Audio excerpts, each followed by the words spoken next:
Hey guys, welcome to the second match between Cora and David Kim. David Kim starting at the 3 o'clock position as the blue zerg. We have Cora starting at the 12 o'clock position as the tan protoss once again, and this is going to be on Neo Requiem, which should play somewhat better for Cora. You've got that cross in the middle where there's no way you're going to get those minerals, aka they're dead. Also have the Ragnarsar up here, two of them. I'm not sure why they're hanging out. All sorts of critters on this map. Always the hallucinating scantid that dies eventually. I'm not sure why they put them on that map. I guess it's just to be like, ha ha ha, we're pulling something over on the players in general. Anyway, this map, let me leave map reveal on. I've mentioned this before, because I think I had another replay where I was doing Neo Requiem. But this is a very difficult map for players to pull a 12th pool on, specifically Zerg players. It tends to favor Protoss players as a result, because here's the secondary, here's that second gas, and here's all the space in between leading to the ramp. So you need to build extra sunken colonies. You can really get backed up in your base. One thing you can do is you can trick off this mineral patch right here, you can trick probes down or drones down, depending on what you want to do, down to this expansion, or take the mineral only behind your base. A lot of action. Sometimes you can get the lurkers up behind. I think that's what we saw. It was lore in the semifinal saw on this map. The one thing for Cora, again, he's not as solid with the fast expansion, but he's still very solid with a 2-gate build. Looks like he's going to get the scout right off the bat. David Kim sending out a drone scout. He wanted to kind of get a look at what Cora was doing. So Cora should be a little bit more comfortable on this map just because it favors his style.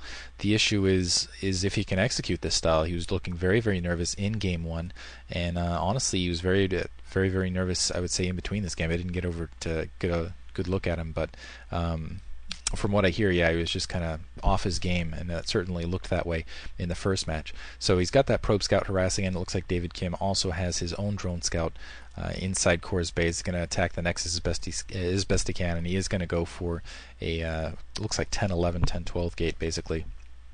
Well, it's a 10-12, but it was actually on 11 supply, so go figure. Anyway, probe being built is alongside.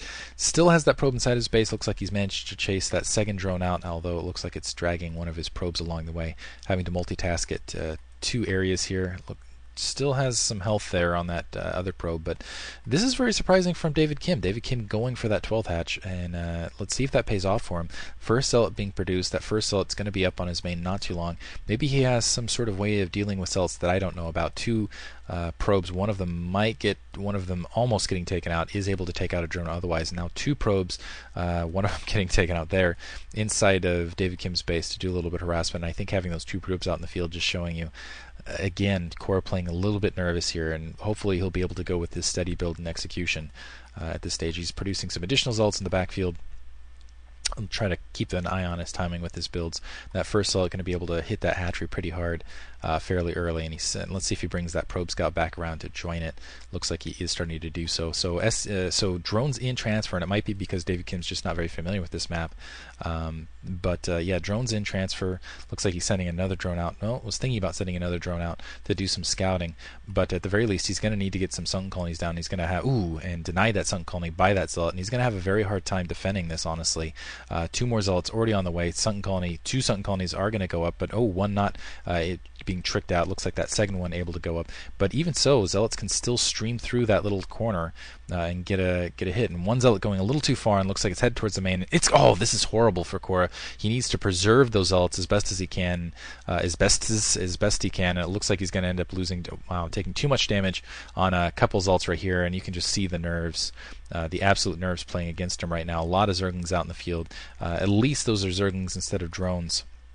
But usually Cora would at least get 2 or 3 drone kills, would have the presence of mind to do a run by, would be able to get the sunken colony down, but took a lot of free damage on 2 of those zealots, and now he's trying to regather up, and he's going to have to back off. He could still run the zealots by if he wanted to.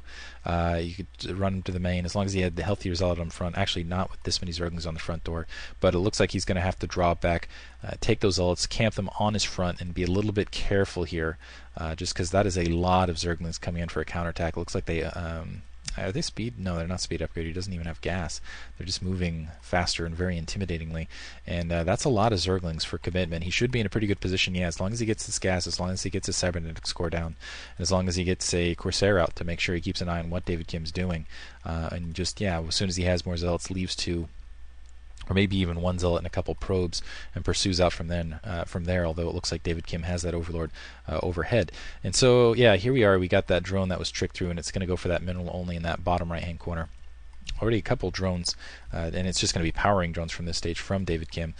Cybernetics Core, another pylon going down. Pretty decent gas, and we should see that Corsair well before there's any sort of anti-air. We'll see if there is a evolution chamber that'll go down. And Cora going for an expansion here, even though he doesn't have a forge. Usually you need a forge, especially against zerglings, to really take an expansion like this, especially with the zergling, this amount of zerglings out in the field.